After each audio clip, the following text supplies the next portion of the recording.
Оштун Борбордук базарында соода кылган Искендер Мамиров ай сайын 26 миңден ашуун каражатты кредитке төлөйт. Ал өлкөдөгү кырдаалга байланыштуу соода токтосо насыясын кантип төлөйм деп сарсанаа болуп турат. Ошондуктан төлөө убактысын жылдырып туруу суранычы менен банкка барган. Мен оюм туура. Бирок меникин жылдырбай койду бүгүн банкка барсам. Кайсыл банктан алдыңыз? Халк банктан алдым эле. Мен айттым, ушундай өкмөт башыбыз соодага чыкпагыла, үйдө отуруп тургула. Мындай инфекция көбөйүп атат, өзүңө сак болгула деп, анан кредит багынан деле жардам берели деп айтты телевизордо. Именно шуну угуп, мен Халк банкка бүгүн саар бардым.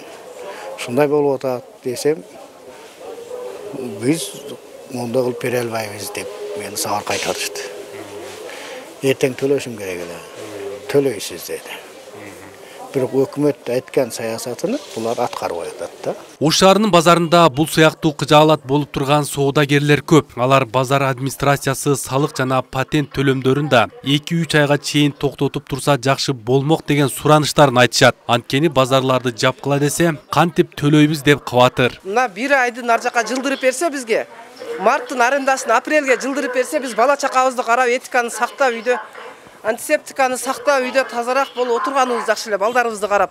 Эми биз арендабызды кайтарып ала албайбыз. Күнүмдүк оокатыбызды жок дегенде арендабызды колубузга кайтарып бербегенде деле наркы айга жылдырып койсо жакшы болот эле. Мына катардагылар бардыгыбыз ошон үчүн ойлонуп кыжалат болуп келдик. 5 миңден акчаны берип коюп, жей турган продуктубуздун бардыгын базарга төлөп койдук. Утур базардан таап жашайбыз. Ошого бизге президент же мына өдө жактагылар мына биздин немелерибиз жардам берип койсо. Бүгүн жогорку кеңеште коронавируска байланыштуу өкмөт келип маалымат берди. Премьер-министр Мухаммедкалый Абылгазиев ишкерлер алган кредиттин кантип төлөө боюнча депутаттарга кайрылып, аларга жеңилдик берүү жолдорун сурады. Алардын кредиттик ресурстары кандай болуп атат, алардын мөөнөттөрү кандай болуп атат, алардын бизнеси токтоп калса төлөй албайбы? Ушулардын баарын Улуттук банк менен азыр иштеп атабыз.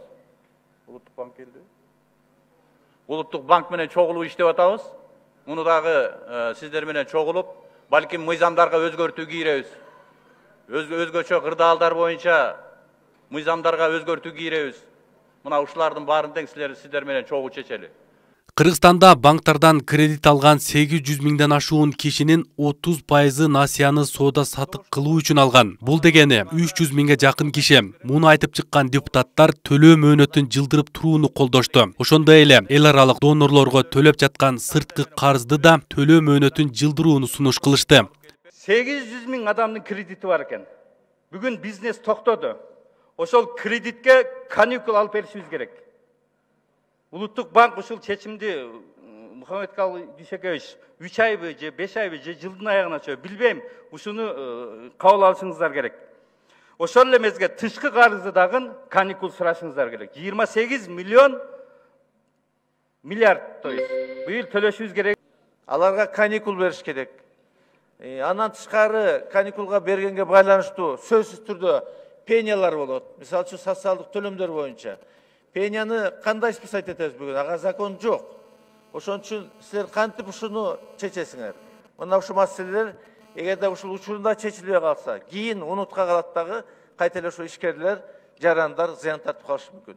Ошон үчүн өкмөттүн конкретный план иш-чарасы керек. Кайсы мыйзамга кайсы өзгөртүүнү кириш керек? Алып келгиле, мына биз оперативдүү түрдө кабыл алып беребиз.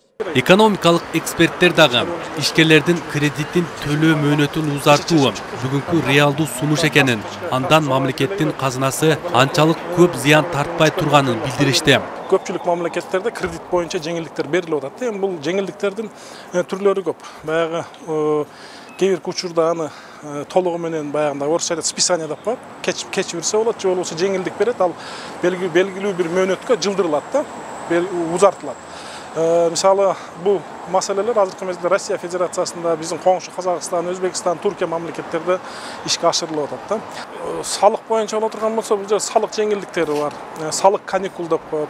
Баягы салык боюнча льготалар бар. Аны мыйзамдуу жолдо колдонсо болот. Анын эч кандай кыйынчылыгы жок. Бюджет эч кандай жоготууга учурабайт. Мындай баягы текущий деп коет. Учурдагы кирешелер боюнча убактылуу жоготууга учурашы мүмкүн, бирок ал кайра эле ошол мөөнөт өткөндөн кийин 1 ай болобу, 3 ай болобу, ал өз бюджетти толтура берет.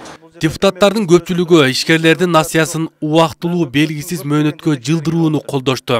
Бул боюнча Улуттук банктын жетекчилиги менен кредитти узартуу иштерин карап чыгууга сунуш берилди.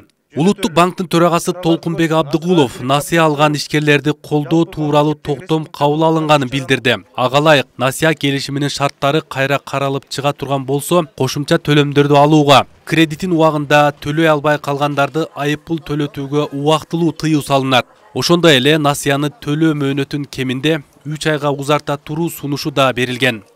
Арген Нуров, Алишер Нышанов, ТМЖ жаңылыктары.